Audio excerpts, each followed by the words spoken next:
Ngayon sa video na to ay pag-uusapan natin kung ano yung pinaka malagang part bilang isang admin ng page at kung ano yung gagawin mo para matulungan natin na mabigyan ng magandang data si Facebook para bigyan rin niya tayo ng mga high quality potential customer. Pababa natin yung ad spend at mapataas natin yung ating gross income.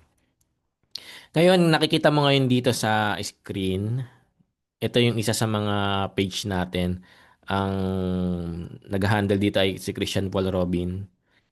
Okay, nagsimula itong page na to ay September 15. Kaya kung mapapansin mo, 8 days pa lang ay nagkaroon siya ng 13,798 na gross. Ibig sabihin yan yung na-generate niya na sales. Ngayon, ipapakita ko kung ano yung mga ibig sabihin dito para magkaroon ka ng idea. Yung daily ad spend, converted, leads, daily gross, total ad spend, total gross, at ano yung mga percentage ng income. Ngayon, yung daily ad spend, ibig sabihin nun, yung ginagastos natin araw-araw, yung binabayad natin kay Facebook araw-araw. Kasi bawat may nagme-message kasi sa atin, ay may ano yun, may bayad yun. At base dito sa data ni Christian Paul Robin, dito sa page niya, kung makikita mo dito, ay meron na siyang 15 client. Ayan, oh. May 15 client na siya mula nung September 15 up to ngayon, araw na ito. Tapos, meron siyang total leads. Pag sinabi natin total leads, ito yung mga tao na nag-message sa page na hawak mo. Okay, ibig sabihin may 410 na nag-message sa kanya sa loob ng 8 days. At nag-generate siya ng 15 clients. At alam mo ba na itong data na to ay kapag nagkaroon siya ulit ng 410 na mga inquiries, meron na naman siyang 15 clients. Okay, laging nangyayari yun. Dahil hindi nagsisinungaling ang data. Ibig sabihin ng data na ito ay laging mangyayari. Ngayon, ang bayad natin sa bawat nagme-message na client sa atin ay 6.40 pesos. Parang ginawa natin, nagbayad tayo kay Facebook ng, ito yung 6 pesos ko, bigyan mo ako ng isang magme-message. Ibig sabihin ganun nangyari. Kaya ang total ad spend natin ay 2,624 dito sa page na to sa loob ng 8 days. Okay, nagagets naman, no? 6 pesos. 6 pesos ang bayad natin kay Facebook. Kaya ang total ad spend natin, 2,624. Pero ang na-generate naman natin na sales sa loob ng 8 days ay 13,798 pesos. Yun ay profitable na siya. Okay, okay na siya. Ngayon, makikita natin dito sa daily from September 15 to September 22, may mga ginagastos tayo araw-araw. Okay. Nung September 15, 301 pesos ginastos natin. Nagkaroon tayo ng 31 leads. Ibig sabihin, 31 na nag-message sa page na ito. Apat ang naging customer natin, naging client natin. At doon sa apat na yon, nakaipon tayo ng daily gross. Diyan sa araw na yan ay 500 pesos. Ibig sabihin, naglabas tayo ng 301 pesos. Ang bumalik, 500 pesos. Okay, sa part ko, lugi pa ako dito.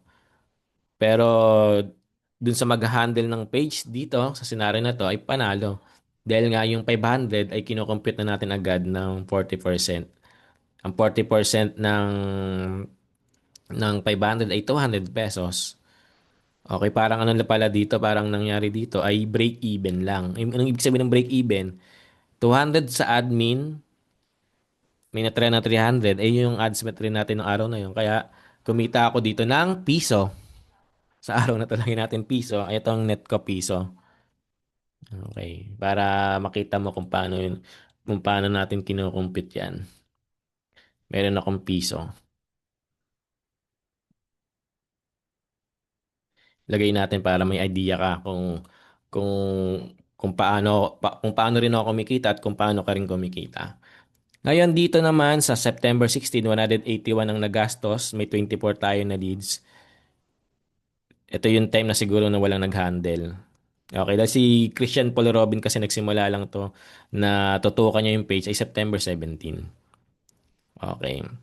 Tapos pagdating ng September 19, ano kasi ito hindi pa siya fully, may iba siyang hinahandle na page, pinakisuyo ko lang ito. Dahil ako talaga yung mahawak nito, pinakisuyo ko lang sa kanya. Kaya mamaya makikita natin kung ano yung nangyari dun sa stats. 181 ang binastos natin. Dito logi ako, negative. Negative ano tayo dito? Negative 181.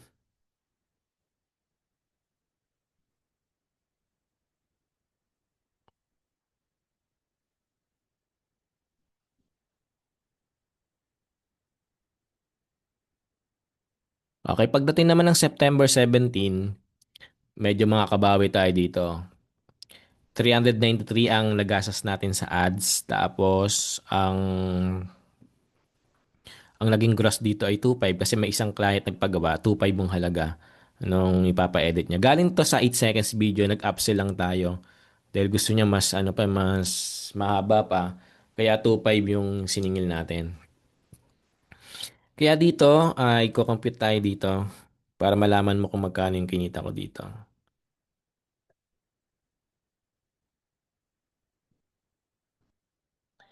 Ah,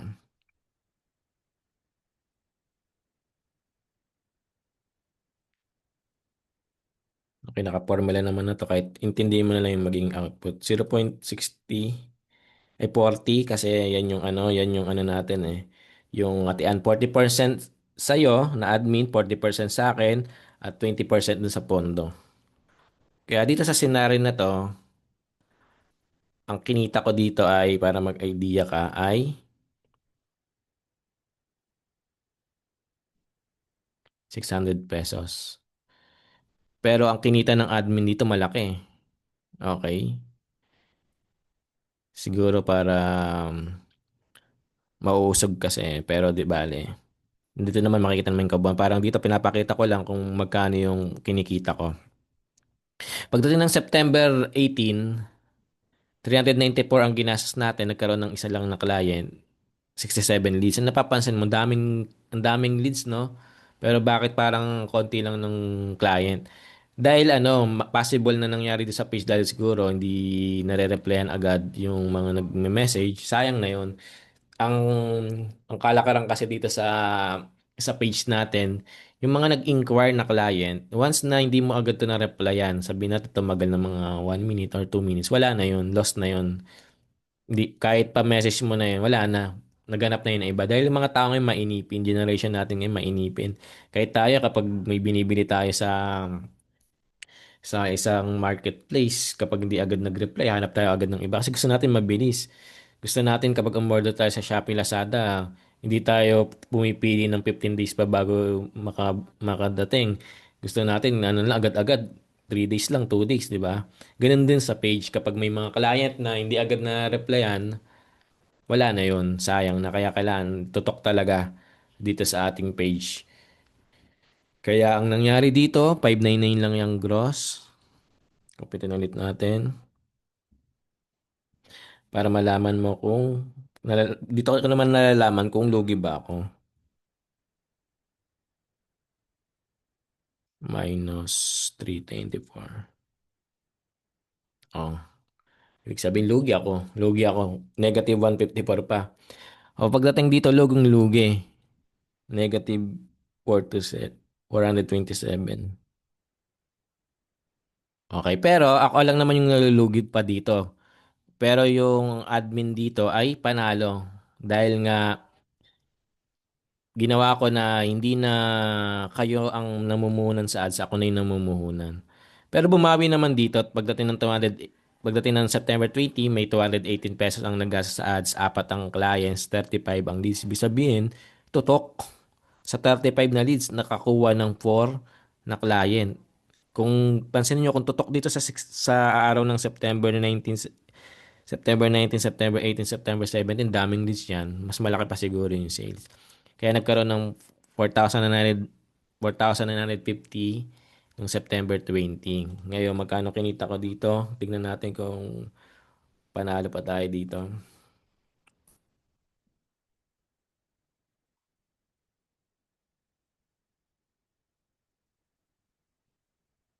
Ayan, meron akong 1,762 pero mas malaki pa rin yung kikitain mo. Kung halimbawa, ikaw admin na to, mas malaki yung kinita mo, sigurado ako. Pagdating naman ng September 21, 468 ang nagasa sa ads, nagkaroon ng 5 clients, 51 lang yung leads, totok, kaya nagkaroon ng 2,549. Complete ulit natin dito kung kumita ba tayo dito.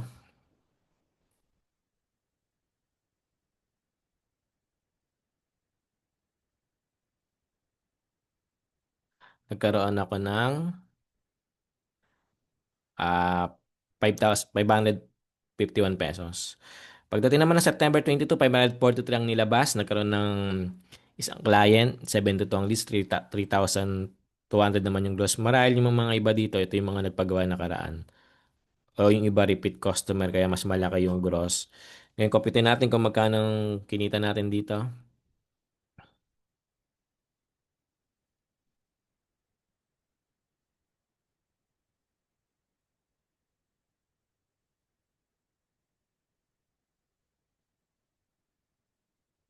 Ayan, tignan natin kung magtatali.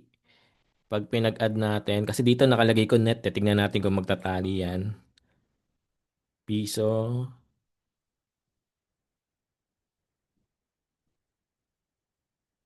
Mm, medyo malapit naman, no? Ibig sabihin tali.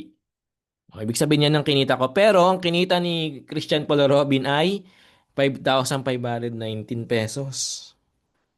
Ano napapansin nyo? Di ba mas malaki ang binibigay ko sa inyo? Okay, para sa effort na ginawa nyo. Kayo na kasi yung nag-handle ng ano ng page. Kayo na rin yung nag-edit. Yun yung part na gagawin mo. Ang part ko naman, ako yung mamumunan sa ads, ako yung gagawa ng mga ads natin, ako yung mag-edit ng mga yon. Ako yung nagse-setup ng ads, medyo masakit rin sa ulo. Ako yung gumagawa ng lahat ng yon. Ibig sabihin, hati tayo ng ginagawa. Pero, dito sa scenario na to, mas malaki ang kita mo. Parang, kung isipin mo, sasabihin mo saan, parang lugi yata. Lugi ka yata. Okay? Okay lang naman yun. Basta importante ay yung ads na ginagastos ko ay bumabalik naman. Okay? Kasi ang original kasi na to, dahil nga na pag-usapan na kasi natin, ang totoo niyan dapat, yung total gross natin, ima-minus na natin to sa ad spend. Okay, kaya instead na dito sa 13,798 tayo maghahatian, dito dapat sa 11,174 tayo maghahatian. Kaya kung susundin natin yan, tingnan natin, dapat,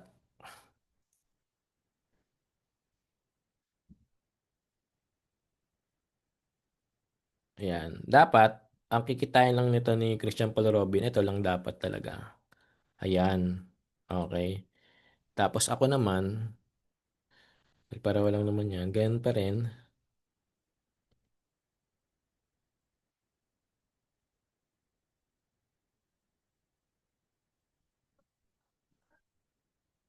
Ganyan dapat. Respondo natin.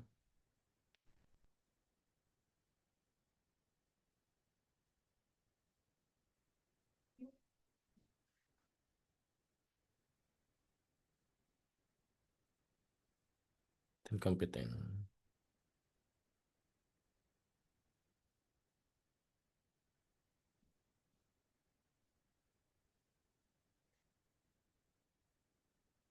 Ayan, dapat ano, ganito talaga dapat to.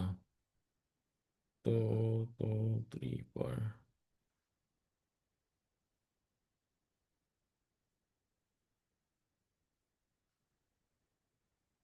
Ayan, dapat ganito talaga yung hatian. Kasi sabi ko na ayoko nang kasing baguhin pa. Pero kung nasa iyo, gusto mo ba ganito na lang? para hindi naman ako lugi o ituloy na natin yung nasimulan natin. Sabihin nasa iyo yun. Okay. Kaya ang nangyari, ito dapat yung original niyan, buray na natin, naging ito na. Okay, yan na. Burahin ko na muna yung mga ano ko, yung para sa akin. Okay. Ngayon ano pa yung gagawin mo? Ang gagawin mo lang dito, ilalagay mo lang araw-araw yung gross mo. Maganda rin, sinusulat mo rin sa note mo yung pangalan ng client at magkano binayad niya. Halimbawa, lagay mo September 23. Ito yung mga nagbayad, si Daniel Bispo, si Kyla Santos. Ito yung binayad nila. Para may data ka rin. Tapos lagay mo ilan yung converted natin. No? Lagay mo dalawa, tatlo. Okay, para dito, ang sayo lang dito, yung converted sa yung daily gross, yung ilalagyan mo. Kasi papa-access ko sa itong Excel para may data tayo. Napadaling computein. Sabihin natin, sa loob ng hanggang September 30, sabihin natin nagkaroon tayo ng ads natin lagi ay 500 pesos. Tapos nagkakaroon tayo ng tatlong client. Tapos nagkakaroon tayo ng gross na 2,000. Maganda nga sana kung ganyan mangyari. Tignan nyo yun. Di ba automatic na naka-compute na siya? Gunastos natin sa ads 16,724. Ang gross natin 29,798. Ang potential na nakikita ni Christian Paul Robin 11,919. Sa akin 5,295. May pondo pa tayo sa ads. Okay, napansin nyo yung yung scenario. Kapag nilalagay natin yung data, madali tayong mag-compute. Saka itong Excel na to ay aayusin ko pa para makikita mo rin yung daily net mo. Kaya pagkalagay mo ng client at daily gross mo, makikita mo agad kung magkano yung net mo sa araw na yun. Kaya kapag nag-request ka sa akin na isend sa'yo, madali natin matrack. Madali natin malaman, hindi na yung magko-compute-compute pa. At ano pa yung isa sa mga dapat mong gawin, napaka-importante rin ito, itong page. Dito sa page natin ay meron tinatawag na lead stage. Kapag nag-message na yung client natin, umpisa niyan default intake nakalagay. Ngayon, kapag nag-uusap na kayo, nakikita mo naman na positive si client, lalagay mo qualified. Okay, kapag nilagay natin qualified, tinutulungan natin si Facebook na maghanap pa ng mga katulad nitong tao na to. Kaya mangyari nung bumababa yung binabayad natin sa ads, at kapag bumababa ang binabayad natin sa ad, tumataas ang gross natin. At kapag kumataas ang gross natin, tumataas rin ang income mo. Kaya kailangan importante to na nilalagyan. Kapag nagbayad, nalagay mo converted para ihanap tayo ng mga ni Facebook AI ads. Naka-AA na kasi yung ads ni Facebook eh. Kapag nilagay natin converted dito, tayo sa kanya ng data para sabihin na ito yung mga tao na dapat mong hahanapin. At kapag mayroon namang mga ungas-ungas, may mga wala namang kinalaman dito sa ano, parang naklik lang niya pero hindi naman siya magpapagawa, not interested kung ano-ano pa sinasabi, lagay mo lang not qualified para hindi na tayo makakahanap ng ganong client. Parang epal lang naman yun. Okay. Kaya recap tayo ng gagawin mo sa page. Lagay mo qualified kapag parang mahaba ng usapan yung interesado. Kapag naman parang wala, hindi naman yung mga sinasabi walang kinalaman at qualified. Pag nagbayad na, lagay mo agad converted para madali kong makikita sa Ads Manager na sa araw na yun ay meron tayong sales at madaling malalagay dito sa ating Excel. Dahil parang basketball lang ito. Sabihin natin, naglalaro ng basketball yung dalawang team. Nanonood tayo dun sa kanila pero hindi nilalagyan ng stats, hindi nag-i-score. Paano natin malalaman kung sinong nanalo? Di ba? Wala tayong idea para tayong bulag nun. Ganito rin dito sa business natin dito. Kapag hindi natin tinatrack yung nilalabas natin, yung kinikita natin, hindi natin malalaman kung yung business natin ay ano ba, ay nalulugi na ba o pataas ng pataas yung kinikita. Ngayon, Bakit natin lalagay ng gano'n? Para magtataas na tayo ng budget. Dahil napapansin mo dito yung budget lang, 300, 180, 1393, 394, 4227, 218, 468, 543. Kaya tingin mo, kapag ginawa kong 1,000 lahat, araw-araw ang budget na yan, tingin mo ba yung total gross natin ay tataas? Sigurado tataas. Kaya lang, ang iniisip ko, kaya mo bang i-handle yung mga mag-i-inquire? Kasi mas dadami yun eh. Halimbawa itong 67, magiging double yan. Maging double yan. At kaya, kung hinihingi yung mga data na to, para alam ko rin kung magtataas tayo ng budget, kung hindi pa tayo lugi. Kasi ano ba, lugi pala. Tapos nagtaas tayo ng budget, hindi parang dinoble lang natin yung lugi natin. Pero kapag ang ginawa natin, nakikita naman natin na okay naman yung ads, profitable naman, okay, kaya tataas na natin yung budget. Okay, I hope na naging clear. Recap tayo uli. Daily ad spend, yung gastos natin araw-araw. Yung converted, mga client yan. Yung leads, ito yung mga nagme-message. Pag nag-message, automatic, gumagastos ng 6 pesos. Dito sa page na to. Sa ibang mga page, iba-iba yan eh. Kaya kailangan maayos natin yung mga Excel nyo para malaman natin.